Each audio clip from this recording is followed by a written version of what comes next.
ये पहली ऐसी सरकार है कि अगर इससे पूछो सवाल तो कहते तुम देशद्रोही हो। ये पहली ऐसी हुकूमत है, अगर हक की बात करो, सच की बात करो तो तुम्हें मुल्जिम ठहरा दिया जाता है, गुनाहगार ठहरा दिया जाता है, तुमसे वतन परस्ती का सबूत मांगा जाता है। और अफसोस कि वतन परस्ती का सबूत वो मांगते हैं जब हिंदुस्तान की जमीन को लहू की जरूरत पड़ी तो इनके तमाम नेता अंग्रेजों की दलाली कर रहे थे। ये सबूत मांगते हैं, ये सबूत मांगते हैं।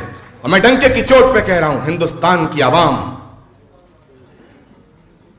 इनका तख्ता पलट करने की फिराक में है। वक्त आने दो, वक्त आने दो। लेकिन आपसे हाथ जोड़ के निवेदन फिर करके अपनी बात को खत्म करूंगा कि हम झूठ के, फरेब के, छल के, प्रपंच के, षड्यंत्र के, जुल्म के खिलाफ हैं। हमारा मकसद किसी धर्म के खिलाफ होना नहीं है। हमारा धर्म, हमारी संस्कृति, हमारा संविधान यह सिखाता है कि भारत एक धर्मनिरपेक्ष राष्ट्र है। और धर्मनिरपेक्षता का मतलब यह नहीं है कि हम किसी धर्म के पक्ष में हों और किसी धर्म के खिलाफ हों। जब हिंदुस्तान को आजादी मिली, हिंदुस्तान तकसीम हुआ, तो जिन्होंने हिंदुस्तान की इस मिट्टी से मोहब्बत थी उन्होंने यहां रहना पसंद किया। जो जाना चाहते थे वो चले गए, जो जाना चाहते थे वो चले गए। लेकिन मेरे दोस्तों, जो हिंदुस्तान की मिट्टी में पैदा हुआ है और हिंदुस्तान की मिट्टी में मरना चाहता है, तुम होते कौन हो उससे सबूत मांगने वाले? महमूद मदनी साहब अक्सर एक बात कहा करते हैं कि हिंदुस्तान के मुसलमान को मौका था पाकिस्तान का इंतखाब करने के लिए, लेकिन उसने नहीं चुना, उसने हिंदुस्तान की मिट्टी में मरना कबूल किया। इसका मतलब है कि हिंदुस्तान का मुसलमान बाई चॉइस इंडियन है, बाई चांस इंडियन नहीं है। और मैं सलाम करता हूं आपकी वतन परस्ती को, लेकिन एक बात कहना चाहता हूं कि सबूत मांगने वाले जो सबूत मांगते हैं हिंदुस्तान, इस मुल्क से वतन परस्ती का, उनकी नीयत साफ नहीं है, उनकी नीयत में खोट है। वो इसलिए सबूत मांगते हैं कि आप सबूत देंगे। मैं इस मंच से कहना चाहता हूं, तारिक अनवर साहब कौमी तंजीम के इस मंच से, मुकद्दस मंच से, पवित्र मंच से और देशभक्त मंच से कहना चाहता हूं कि किसी मुसलमान को अपनी वतन परस्ती का सबूत देने की जरूरत नहीं है। मुसलमान होना ही वतन परस्ती का सबसे बड़ा सबूत है, सबसे बड़ा सबूत है।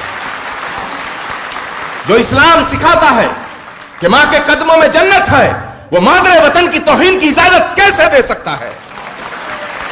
जो इस्लाम कहता है कि वतन से मोहब्बत तुम्हारे ईमान की अलामत है, वो मादरे वतन के खिलाफ आवाज उठाने की इजाजत कैसे दे सकता है? अजीब तमाशा है।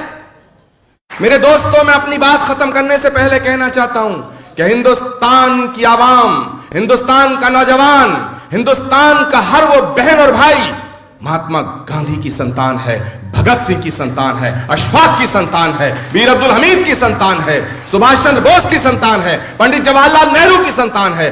माफ करना, ये देश गांधी, सुभाष, अशफाक का है। ये वाहियात बातें करने वाले ऐसे लफंगे नेताओं का देश नहीं है जो इस देश को कदम कदम पे तोड़ना चाहते हैं। एक सवाल करता हूं कि पाकिस्तान चाहता है हिंदुस्तान तबाह हो, लेकिन वो जानता है कि हिंदुस्तान को तबाह तब तक नहीं किया जा सकता जब तक हिंदू और मुसलमान एक छत के नीचे हैं, एक झंडे के नीचे हैं। बड़ी जिम्मेदारी से सवाल करता हूं, इसको सोचना कि जो काम पाकिस्तान चाहता है कि हिंदू और मुसलमान इस देश का दुश्मन बन जाए, एक दूसरे का दुश्मन बन जाए, वो कोई काम ISI से नहीं हो पा रहा है।